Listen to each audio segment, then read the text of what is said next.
So today we start with the second chapter, polynomials. Little bit of polynomials you have done in class 9. So the basics you are already aware of the terms involved here. You know what are linear polynomials. You know what are quadratic polynomials, cubic polynomials, monomial, binomial, trinomial, etc. You've also done about zero polynomials and constant polynomials. So if you have any confusion in these terms, I would advise you to go through your class 9 textbooks and revise so that we can move on with our class 10 syllabus.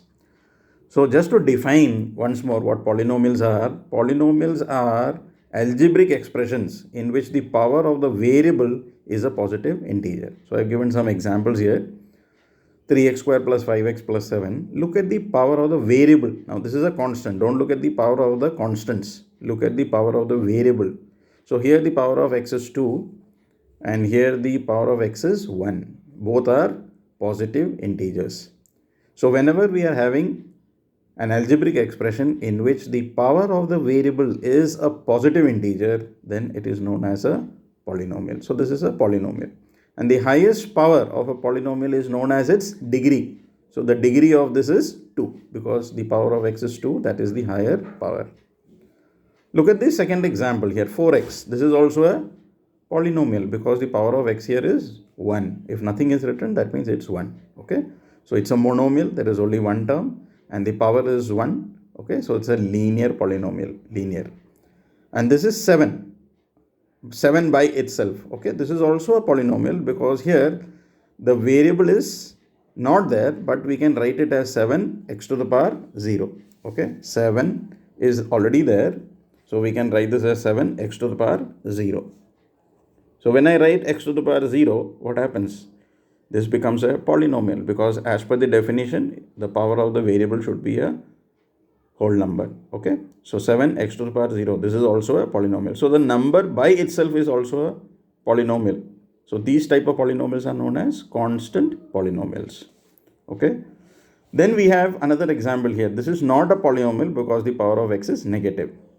This is also not a polynomial because by laws of exponents, now if you look at this, at the moment the powers are positive, so you may think it's a polynomial, but it's not because 1 by x square, by applying laws of exponents, when it comes up, this will become x to the power negative 2. So it's not a polynomial. The next one, 7 root x plus 5. This is a polynomial or not? This is not a polynomial because here the power of x is 1 by 2.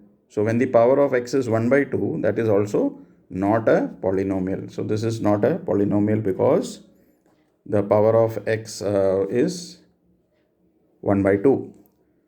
Root 7x plus 5. Now this is a polynomial, okay, because the power of x is 1 here. Seventh one, the power of x is 1. So power of x is 1, so it is accepted. Here it is not a polynomial because the power of the variable is in fraction. It cannot be a fraction. It cannot be negative. And here the power of the variables are all positive. The power here is x is 3. The power of x is 1.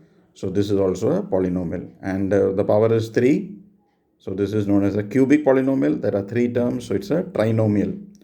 So I hope you understood how to identify polynomials. The powers of the variable has to be seen. If they are positive integers or they are whole numbers, we can say that they are polynomials.